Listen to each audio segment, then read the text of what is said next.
Bienvenue sur InfoLive TV, voici l'actualité du mardi 1er avril.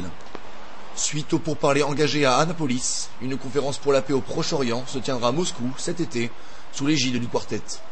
Une conférence qui, selon Vitaly Tchurkin, l'ambassadeur russe à l'ONU, sera destinée à revigorer les efforts de paix entrepris jusqu'à présent. La Russie semble ainsi être de plus en plus présente au sein des négociations, comme en témoigne la récente visite du ministre des Affaires étrangères russe Sergueï Lavrov dans la région. La télévision du Hamas enseigne désormais aux enfants palestiniens à tuer le président américain George Bush. Un spectacle de marionnettes pour enfants, diffusé ce lundi sur la chaîne du mouvement, Hamas TV, mettait en scène un jeune garçon en train de poignarder mortellement le président George Bush et d'annoncer la transformation de la Maison Blanche en une mosquée. Un spectacle particulièrement inquiétant, révélé et traduit en anglais par l'Institut du Memri. Miki Goldwasser, la mère du soldat israélien Ehud Goldwasser, kidnappé par le Hezbollah en juillet 2006, a critiqué très sévèrement le Premier ministre Ehud Olmert lors d'une conférence donnée ce lundi à l'Université de Jérusalem.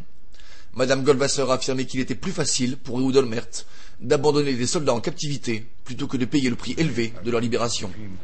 Elle a de plus ajouté que le Premier ministre sera retenu par l'histoire comme celui qui a créé 3 nouveaux cas semblables à celui de Ron Arad.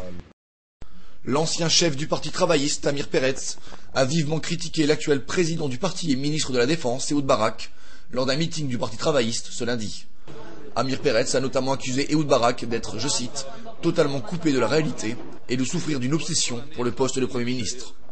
Ehud Barak, qui avait affirmé hier qu'Ehud Olmert aurait dû démissionner à la suite du rapport Vinograd, a laissé entendre que sa propre démission du gouvernement était proche.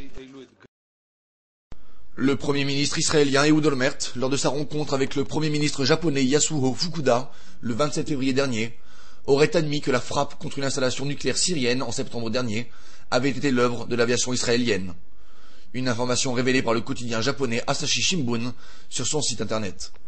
Merci de nous avoir suivis sur InfoLive TV. Très bonne journée à tous.